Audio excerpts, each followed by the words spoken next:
नमस्कार प्यारे विद्यार्थियों। आज अपन देखते हैं जैव प्रक्रम पाठ के क्वेश्चन आंसर। 1 नंबर क्वेश्चन है, हमारे जैसे बहुकोशिकीय जीवों में ऑक्सीजन की आवश्यकता पूरी करने में विसरण क्यों अपर्याप्त है। उत्तर है, हम जानते हैं कि बहुकोशिकीय जीवों में सभी कोशिकाएं अपने आसपास के पर्यावरण के सीधे संपर्क में नहीं रह सकती है। अतः साधारण विसरण द्वारा सभी कोशिकाओं और ऊतकों तक ऑक्सीजन की पूर्ति नहीं हो पाती है। क्योंकि यह अत्यंत धीमी प्रक्रिया है, इसलिए वहन तंत्र द्वारा शरीर के विभिन्न अंगों तक ऑक्सीजन पहुंचाई जाती है। 2 नंबर क्वेश्चन है, कोई वस्तु सजीव है, इसका निर्धारण करने के लिए हम किस मापदंड का उपयोग करेंगे। तो किसका करेंगे। 1 नंबर है गति, वृद्धि, श्वसन, उत्तेजनशीलता और पोषण। 3 नंबर क्वेश्चन है, किसी जीव द्वारा किन कक्षी सामग्रियों का उपयोग किया जाता है। देखते हैं, किसी जीव द्वारा निम्न कक्षी सामग्रियों के उपयोग किए जाते हैं। 1 नंबर है खाद्य पदार्थ कार्बन आधारित, यह जीवों के लिए ऊर्जा प्राप्त करने के लिए होते हैं। 2 नंबर है ऑक्सीजन श्वसन तथा एटीपी के रूप में ऊर्जा प्राप्त करने के लिए। तीसरा है जल भोजन के पाचन तथा शरीर के अंदर अन्य कार्यों के लिए उपयोगी होता है। 4 नंबर है कार्बन डाइऑक्साइड पौधों में प्रकाश संश्लेषण का एक आवश्यक घटक है। 4 नंबर देखते हैं, जीवन के अनुरक्षण के लिए आप किन किन प्रक्रमों को आवश्यक मानेंगे। जीवन के अनुरक्षण के लिए सभी जैव क्रियाएं आवश्यक होती है, जैसे पोषण, श्वसन, परिवहन, उत्सर्जन, वृद्धि आदि। अगला आपका क्वेश्चन है, स्वयंपोषी पोषण तथा विषमपोषी पोषण में क्या अंतर है। तो देखते हैं अंतर। स्वयंपोषी पोषण और विषमपोषी पोषण। स्वयंपोषी पोषण वो होते हैं, यह पोषण हरे पौधों में पाया जाता है जो भोजन के निर्माण के लिए अकार्बनिक पदार्थों का उपयोग करते हैं, इसलिए हरे पौधों को स्वयंपोषी जीव कहते हैं। विषमपोषी पोषण, इनमें जंतुओं को अपने कार्बन तथा ऊर्जा की आवश्यकता के लिए पौधों तथा अन्य जीवों पर निर्भर रहना पड़ता है। उदाहरण शाकाहारी, मांसाहारी, मृतजीवी आदि। दूसरा अंतर है, इस पोषण में CO2, जल, क्लोरोफिल तथा सूर्य के प्रकाश द्वारा कार्बनिक पदार्थ कार्बोहाइड्रेट का निर्माण होता है। इस प्रक्रिया को प्रकाश संश्लेषण कहते हैं। विषमपोषी पोषण में यह प्रक्रिया नहीं होती है। तीसरा है, यह पोषण हरे पौधों तथा साइनोबैक्टीरिया यानी कि नील हरे शैवाल में होता है। कौन सा। स्वपोषी पोषण। इसमें है, यह पोषण प्राय सभी जंतुओं, मानव, परपोषी, कवक आदि में होते हैं। ये था आपके स्वपोषी पोषण तथा विषमपोषी पोषण में अंतर। अगला क्वेश्चन देखते हैं, प्रकाश संश्लेषण के लिए आवश्यक कच्ची सामग्री पौधे कहाँ से प्राप्त करते हैं। उत्तर देखते हैं, प्रकाश संश्लेषण के लिए आवश्यक कच्ची सामग्री तथा उनके स्रोत निम्न हैं। 1 नंबर है जल, पौधों की जड़ें भूमि से जल प्राप्त करती है। कहाँ से। भूमि से। 2 नंबर है कार्बन डाइऑक्साइड पौधे इसे वायुमंडल से रंध्रों यानी कि स्टोमेटा द्वारा प्राप्त करते हैं। तीसरा, क्लोरोफिल, हरे पत्तों में क्लोरोप्लास्ट होता है जिसमें क्लोरोफिल मौजूद होते हैं। 4 नंबर, सूर्य का प्रकाश सूर्य से प्राप्त करते हैं। अगला क्वेश्चन है, हमारे आमाशय में अम्ल की भूमिका क्या है। तो देखते हैं उत्तर में, हमारे आमाशय में अम्ल की निम्नलिखित भूमिका है। 1 नंबर है आमाशय में HCl अम्ल की भूमिका आमाशय रस को अम्लीय बनाना है, क्योंकि एंजाइम पेप्सिन केवल अम्लीय माध्यम में ही प्रभावशाली ढंग से प्रोटीनों का पाचन कर सकता है। 2 नंबर है, अम्ल का एक अन्य कार्य यह भी है कि ये भोजन में मौजूद हानिकारक जीवाणुओं को मार देता है। क्या करता है? हानिकारक जीवाणुओं को नष्ट कर देता है।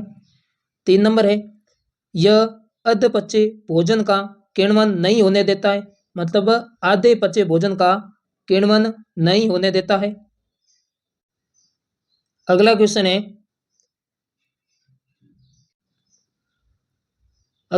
है, पाचक एंजाइमों का क्या कार्य है?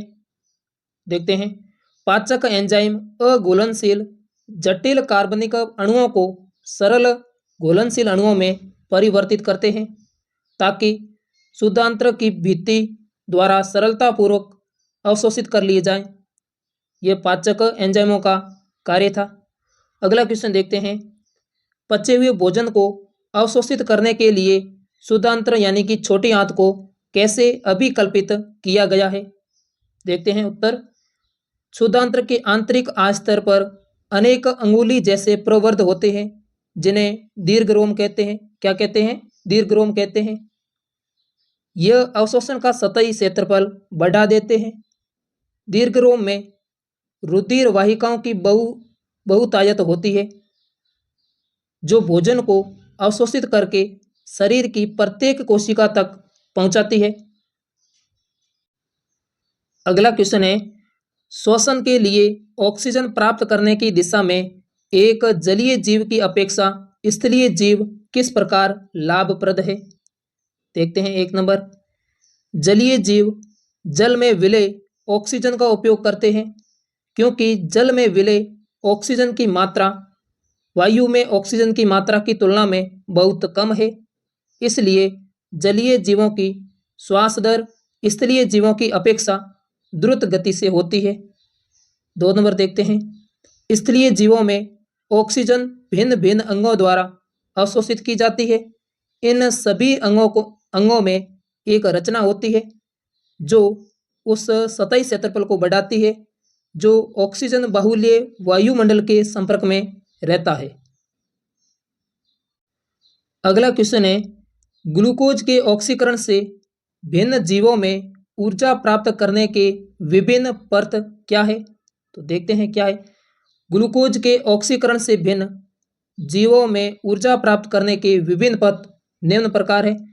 इसमें ग्लूकोज, जिसमें कार्बन के 6 अणु होते हैं, फिर वो टूटता है पाइरूवेट अम्ल में, अणु में टूटता है। फिर इसमें एक में ऑक्सीजन की अनुपस्थिति होती है, जो यीस्ट में होती है। दूसरे में ऑक्सीजन का अभाव, जो पेशी कोशिका में होती है। तीसरा है ऑक्सीजन की उपस्थिति में, जो माइटोकॉन्ड्रिया में होती है।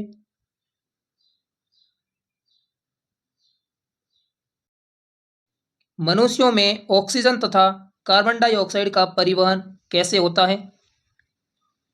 उत्तर है, ऑक्सीजन का परिवहन मानव शरीर के फुफ्फुस कुपिकाओं की रुधिर वाहिकाओं में आरबीसी होते हैं, जिसमें मौजूद हीमोग्लोबिन ऑक्सीजन से संयुक्त होकर ऑक्सी हीमोग्लोबिन बनाता है तथा सभी ऊतकों एवं अंगों तक पहुंच जाता है। कार्बन डाइऑक्साइड का परिवहन ऑक्सीजन की अपेक्षा CO2 जल में अधिक विलेय है, इसलिए ऊतकों से फुफ्फुस तक परिवहन हमारे रुधिर यानी कि प्लाज्मा में विलेय अवस्था में होता है। अगला क्वेश्चन है, गैसों के विनिमय के लिए मानव फुफ्फुस में अधिकतम क्षेत्रफल को कैसे अभिकल्पित किया गया है? देखते हैं। फुफ्फुस के अंदर मार्ग छोटी और छोटी नलिकाओं में विभाजित हो जाता है, जो अंत में गुब्बारे जैसी रचना में अंतःकृत हो जाता है, जिसे कुपिका कहते हैं। क्या कहते हैं? कुपिका कहते हैं। कुपिका एक सतह उपलब्ध कराती है जिसमें गैसों का विनिमय हो सकता है। यदि कुपिकाओं की सतह को फैला दिया जाए तो यह लगभग 80 से 100 वर्ग मीटर क्षेत्र ढक लेगी। इस तरह हमारे फुफ्फुस गैसों के विनिमय के लिए अधिकतम क्षेत्रफल बनाती है। अगला क्वेश्चन है, मानव में वहन तंत्र के घटक कौन कौन से हैं, इन घटकों के क्या कार्य हैं? तो देखते हैं, मानव में वहन तंत्र के घटक है हृदय, रुधिर वाहिकाएं और रुधिर। उनके कार्य इस प्रकार है। हृदय, यह एक पंप की तरह कार्य करता है। कैसे? पंप की तरह कार्य करता है। दूसरा है रुधिर वाहिकाएं, ब्लड वेसल्स। इसमें एक नंबर है धमनियां, आर्टरीज। हृदय से शरीर के सभी अंगों तक ऑक्सीजन युक्त यानी कि शुद्ध रक्त ले जाती है। दूसरा है शिराएं, इसको इंग्लिश में बोलते हैं वेन्स। विभिन्न अंगों से हृदय तक वापस डीऑक्सीजनेटेड रक्त शुद्धिकरण के लिए लाती है, यानी कि अशुद्ध रक्त को लेके आती है शिराएं। 3 नंबर है कोशिकाएं। धमनी छोटी छोटी वाहिकाओं में विभाजित हो जाती है, जिन्हें कोशिकाएं मतलब केशिकाएं कहते हैं। रुधिर एवं आसपास की कोशिकाओं के मध्य पदार्थों का विनिमय होता है। किसका? पदार्थों का विनिमय होता है। तीसरा है इसका रुधिर या रक्त, जिसको इंग्लिश में ब्लड कहते हैं। यह परिवहन का माध्यम है जो निम्नलिखित से बना होता है। पहला है प्लाज्मा, भोजन के अणुओं CO2 यानी कि कार्बन डाइऑक्साइड, नाइट्रोजनी वर्त्य, लवण, हार्मोन, प्रोटीन आदि का विलीन रूप में वहन करता है। दूसरा है RBC, इसमें हीमोग्लोबिन होता है जो ऑक्सीजन को ले जाती है। हीमोग्लोबिन क्या कार्य करता है? ऑक्सीजन का परिवहन करता है। तीसरा है WBC, संक्रमण से लड़ने में सहायता करता है। यह शरीर में आए रोगाणुओं को मारकर शरीर को स्वस्थ बनाए रखता है, यानी कि रोगाणुओं को नष्ट करने का कार्य कौन करता है? WBC करती है, व्हाइट ब्लड सेल्स। अगला है प्लेटलेट्स, रक्त स्राव के स्थान पर रुधिर का थक्का बनाकर मार्ग अवरुद्ध कर देती है। कौन करती है? प्लेटलेट्स। अगला क्वेश्चन है, स्तनधारी तथा पक्षियों में ऑक्सीजनित तथा विऑक्सीजनित रुधिर को अलग करना क्यों आवश्यक है? क्योंकि हृदय का दायां व बायां बंटवारा ऑक्सीजनित तथा विऑक्सीजनित रुधिर को मिलने से रोकता है तथा शरीर को उच्च दक्षतापूर्ण ऑक्सीजन की पूर्ति करता है। क्योंकि पक्षी और स्तनधारी जंतुओं को अपने शरीर का तापक्रम बनाए रखने के लिए निरंतर उच्च ऊर्जा की आवश्यकता होती है, जिसके लिए यह बहुत लाभदायक होता है। अगला क्वेश्चन है, उच्च संगठित पादप में वहन तंत्र के घटक क्या है? तो देखते हैं, उच्च संगठित पादप में निम्नलिखित वहन तंत्र के घटक होते हैं। पहला है जाइलम ऊतक। जाइलम ऊतक पादप के जड़ से खनिज, लवण तथा जल इसके सभी अंगों तक पहुंचाता है। जाइलम ऊतकों में जड़ों, तनों और पत्तियों की वाहिनिकाएं तथा वाहिकाएं आपस में जुड़कर जल संवहन वाहिकाओं का एक जाल बनाती है, जो पादप के सभी भागों से संबंध होता है। दूसरा है फ्लोएम ऊतक। भोजन तथा अन्य पदार्थों का संवहन पत्तियों से अन्य सभी अंगों तक फ्लोएम ऊतक द्वारा होता है। अगला क्वेश्चन देखते हैं, पादप में जल और खनिज लवण का वहन कैसे होता है? तो देखते हैं, पादपों में जल और खनिज लवण का वहन जाइलम ऊतक द्वारा होता है। किसके द्वारा? जाइलम ऊतकों के द्वारा होता है। जड़ों की कोशिकाएं मृदा के संपर्क में है तथा वे सक्रिय रूप से आयन प्राप्त करती है। यह जड़ और मृदा के मध्य आयन सांद्रण में एक अंतर उत्पन्न करता है।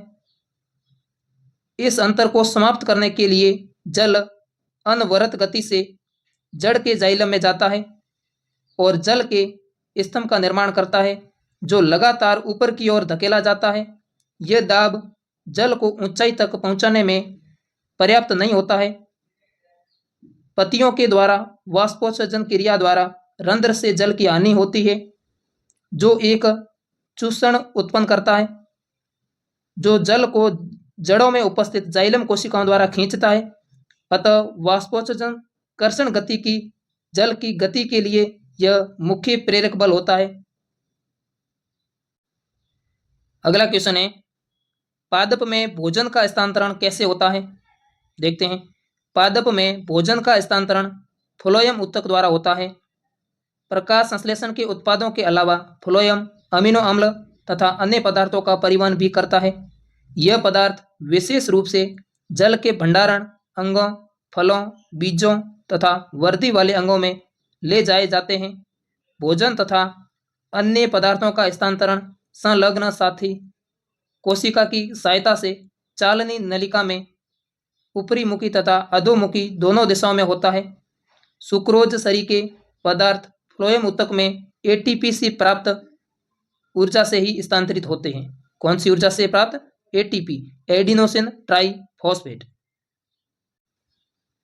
अगला क्वेश्चन है, वर्काणु नेफ्रॉन की रचना तथा क्रियाविधि का वर्णन कीजिए। तो देखते हैं, संरचना मतलब रचना इसकी देखते हैं। मानव शरीर में 2 वृक्क होते हैं। मानव शरीर में 2 किडनियां होती है। प्रत्येक वृक्क नेफ्रॉन की अनेक इकाइयों से बना होता है। नेफ्रॉन की अनेक बहुत सारी इकाइयों से बना होता है। वर्काणु नेफ्रॉन वृक्क की क्रियात्मक इकाई होती है। किसकी? वृक्क की क्रियात्मक इकाई नेफ्रॉन होती है। नेफ्रॉन में कप के आकार का बोमन संपुट होता है, बोमन कैप्सूल होता है, जिसमें कोशिका गुच्छ होते हैं। यह रुधिर कोशिकाओं का एक गुच्छ होता है जो एफेरेंट कोशिकाओं द्वारा बने होते हैं। एफेरेंट धमनियां अशुद्ध रक्त नेफ्रॉन तक लाते हैं। कप के आकार का बोमन संपुट वर्काणु के नलिकाकार भाग का निर्माण करती है, जो संग्राहक वाहिनी से जुड़ा होता है, कलेक्टिक डक्ट से जुड़ा होता है। अब इसकी क्रियाविधि देखते हैं। वृक्क धमनी ऑक्सीजनित रुधिर लाती है। कैसा? ऑक्सीजनित यानी कि शुद्ध, जिसमें नाइट्रोजनी वर्त्य होते हैं। मूत्र बोमन संपुट में स्थित कोशिका गुच्छ ग्लोमेरुलस में फिल्टर होकर कुंडली के आकार में नेफ्रॉन के नलिकाकार भाग में पहुंचता है। मूत्र में कुछ उपयोगी पदार्थ जैसे ग्लूकोज, अमीनो अम्ल, लवण तथा जल रह जाते हैं, जो पुनः इस नलिकाकार भाग में अवशोषित कर लिए जाते हैं। इसके बाद मूत्र संग्राहक वाहिनी में एकत्र हो जाती है तथा मूत्र वाहिनी में प्रवेश करता है, जहां से मूत्राशय में चली जाती है। अतः प्रत्येक वृक्क में बनने वाला मूत्र एक लंबी नलिका मूत्रवाहिनी में प्रवेश करता है, जो वृक्क को मूत्राशय से जोड़ती है। तो ये थी आपके वर्काणु की रचना और क्रियाविधि का वर्णन। अगला क्वेश्चन देखते हैं। उत्सर्जी उत्पाद से छुटकारा पाने के लिए पादप किस विधियों का उपयोग करते हैं? देखते हैं। उत्सर्जी उत्पाद से छुटकारा पाने के लिए पादप निम्न विधियों का उपयोग करते हैं। 1 नंबर है, प्रकाश संश्लेषण में O2 उत्पाद के रूप में तथा CO2 श्वसन क्रिया में रंध्रों द्वारा निष्कासित किए जाते हैं। किसके द्वारा? रंध्रों के द्वारा। दूसरा है, पौधे अतिरिक्त जल से वाष्पोत्सर्जन क्रिया द्वारा छुटकारा पा सकते हैं। किस क्रिया के द्वारा? वाष्पोत्सर्जन क्रिया। तीसरा है, पौधों में निष्क्रिय पत्तियां समय समय पर अलग होती रहती है, जिनमें अपशिष्ट उत्पाद संचित रहते हैं। 4 नंबर है, पादपों में अन्य अपशिष्ट उत्पाद रेंजिन तथा गोंद के रूप में विशेष रूप से पुराने जाइलम से संचित रहते हैं। 5 नंबर है, पादप कुछ अपशिष्ट पदार्थों को अपने आसपास की मृदा में उत्सर्जित करते हैं। 6 नंबर है, बहुत से पादप अपशिष्ट उत्पाद कोशिकीय रिक्तिका में संचित रहते हैं। अगला क्वेश्चन है, मूत्र बनने की मात्रा का नियमन किस प्रकार होता है? तो देखते हैं।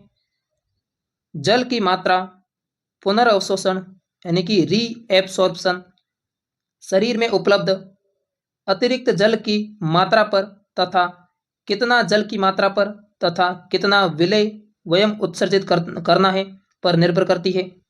दूसरा है, जैसे गर्मी के दिनों में शरीर से अत्यधिक पसीने के द्वारा जल एवं लवण निष्कासित होते हैं, इसलिए वृक्क के द्वारा सने हुए मूत्र में विद्यमान जल एवं लवण की अधिकांश मात्रा पुनः अवशोषित कर ली जाती है, अतः मूत्र कम मात्रा में उत्सर्जित होते हैं। इसके विपरीत सर्दियों में कम पसीना आता है, इसलिए मूत्र अधिक बनता है। जल एवं लवण पुनर्अवशोषण हार्मोन के द्वारा नियंत्रित होते हैं। 3 नंबर है, अतः मूत्र निर्माण पर नियंत्रण रक्त के ऑस्मोटिक संतुलन को भी बनाए रखता है। किसको? ऑस्मोटिक संतुलन को बनाए रखता है। तो ये थे आपके मूत्र बनने की मात्रा का नियमन किस प्रकार होता है, उसके बारे में एक्सप्लेन किया हमने। तो प्यारे विद्यार्थियों, अगर आप चैनल पर नए हैं तो चैनल को सब्सक्राइब करें, वीडियो को लाइक करें और अपने दोस्तों के साथ शेयर जरूर करें। धन्यवाद।